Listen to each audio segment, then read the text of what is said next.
Yes, ladies and gentlemen, that is correct. It is time for the 2019 NASCAR Monster Energy Cup Series playoffs. 10 races to go, 16 drivers remain. Which 12 will be making it into the next round? I'll be gladly breaking that down in this video. As you can see, we have our 16 talented drivers that have survived 26. Hang on a second, wait. Ryan Newman's in? How the fuck?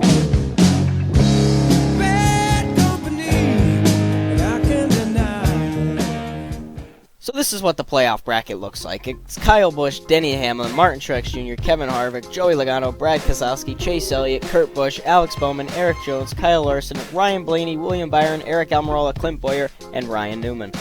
The most important thing to look at in this video is the tracks that we'll be going to in this round of 16, and that is Las Vegas, Richmond, and the Charlotte Roval. All tracks are pretty unique, Las Vegas being a 1.5 mile track, Richmond being a short track, and the Charlotte Roval being, well, a road course. I have no doubt in my mind that these three drivers are going to transfer, so I'm just going to transfer them right off the bat, no argument. I don't think anybody will disagree with me, and that is the three top JGR cars that all have 4 wins this season of Kyle Busch, Denny Hamlin, and Martin Truex Jr. All of them have experience in the playoffs. All of them are going to move on to the next round. No argument there. Another no-brainer is one of the top drivers at this point of the season who just won the season finale, and that's Kevin Harvick. 3 wins on the year at Loudon, Michigan, and Indianapolis. The 4 teams clicking at the perfect time. Along with the 4, I'm going to move the 2 Penske drivers of Joey Logano and Brad Keselowski. Both of them I see not having a problem, as Joey Logano won at Las Vegas in the spring, and Brad Keselowski was the runner-up, and Brad Keselowski dominated the second half of the Roval last year and unfortunately overdrove turn 1. Now I have 3 Chevy drivers in a row here.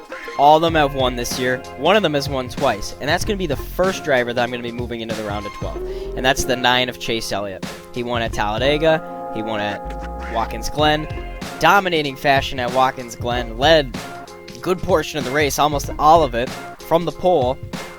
So I think Chase Elliott should have a strong Roval, very strong at Vegas, crashed out last year towards the end of the race. Him and McMurray got into an accident because McMurray blew a tire, but I think Chase Elliott is a no-brainer. I'm only going to be moving one more Chevy driver out of the next 2, and that's Kurt Busch and Alex Bowman. And when you look at the playoffs and you look at the regular season, I look at Kurt Busch because he's got the experience and he's also had the consistency. He won at Kentucky, which is huge, but also he has the experience being a past champion. And when I look at Alex Bowman, yes, they won at Chicagoland, but they've only had one top 10 finish since Chicagoland, and that was at Michigan when everybody ran out of gas on the last lap. So I'm not buying into the Alex Bowman 88 hype train. Sorry, I don't think the 88 moves on to the round of 12, so I'm going to move Kurt Busch over Alex Bowman. The next 3 drivers before the cutoff line is Eric Jones, Kyle Larson, and Ryan Blaney. I look at Eric Jones, I look at Kyle Larson, I look at Blaney, and I see the most talent, I think, out of the 3 of them with what their equipment they're using. And I see Kyle Larson because he's running a Chevy, he's running Chip Ganassi Racing, which I think is weaker than Penske and JGR, and yet here he is again, nearly tied with those 2 in contention, and he's above the cutoff line, so I'd think Kyle Larson, and he got that All-Star race win, so he's still hungry to get a win for the first time since Richmond of 2017. If Kyle Larson can get going in the playoffs, he'll be dangerous. So I'm going to move the 42 over. I'm going to hold off on the 20 and the 12. I'm going to talk about the other 4 guys that are below the cutoff line first, and then we'll get back to it. So now we have the 4 drivers that currently sit below the cutoff line, and they are by 3 points for William Byron and Eric Almirola, and 4 points for Clint Bowyer and Ryan Newman. Now let's look at the 4 drivers individually.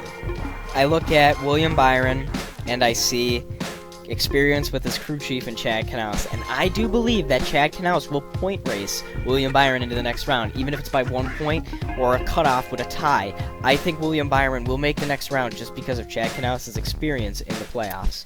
Now I look at Eric Almirola. Eric Almirola. People don't realize this. He finished 5th in the points last year, almost made the championship 4.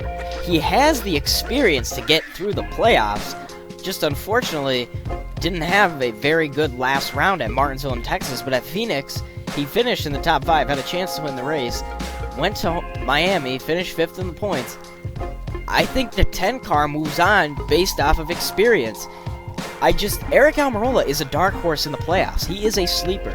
Yes, he doesn't have a win this year. He was supposed to have this big breakout season, but he can points race himself to the round of 12, and then from there, when Dover and Talladega come, 2 of the stronger tracks, we'll see what happens. But Almirola, I'm moving him. So now we only have 1 spot remaining between Eric Jones, Ryan Blaney, Clint Boyer, and Ryan Newman.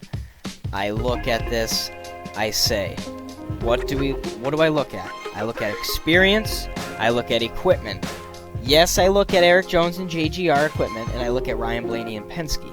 But I just can't help but miss a guy that finished in the top 8 last year that made it to the round of 8, crashed out at Phoenix, had 2 wins last season, had not a good season this year, but still managed to make it into playoffs, and has that veteran experience, and is in Stewart-Haas equipment.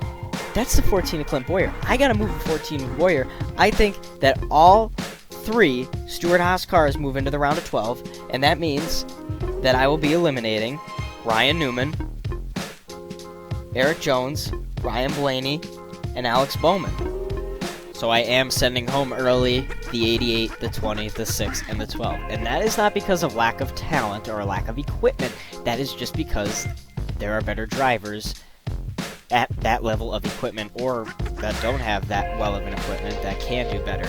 Really, it just comes down to what style of racing is each team capable of doing. Again, Alex Bowman hasn't had a top 10. He had 1 at Michigan since his Chicagoland win. That's not going to cut it. The 20 car. Yes, he won the Southern 500, but he had a rough start of the season. Can they put together a full season? They haven't shown that yet. The 6 car. A top 20 finish at each race isn't going to move them on, so we're just going to forget about them. The 12 car. Ryan Blaney has yet to put together a full race this season. Maybe he does it in the playoffs. That would be awesome, but I just don't see them clicking first round of the playoffs, so I'm going to bump to 12. So those are the 4 drivers that I will be eliminating from the round of 16. Do you guys agree with who I picked to move on to the round of 12, or do you guys have somebody different that you might be considering? Let me know in the comments down below. And I thank you guys for watching. I will be doing this style of video all the way to the championship race in Homestead, Miami, till November 17th. So I hope you guys are ready for this ride through the 2019 playoffs, and hopefully this will be an exciting round of 16, and it'll build to the round of 12, and it's just going to be a fun time. So thank you guys for watching, and I'll see you guys in the next one.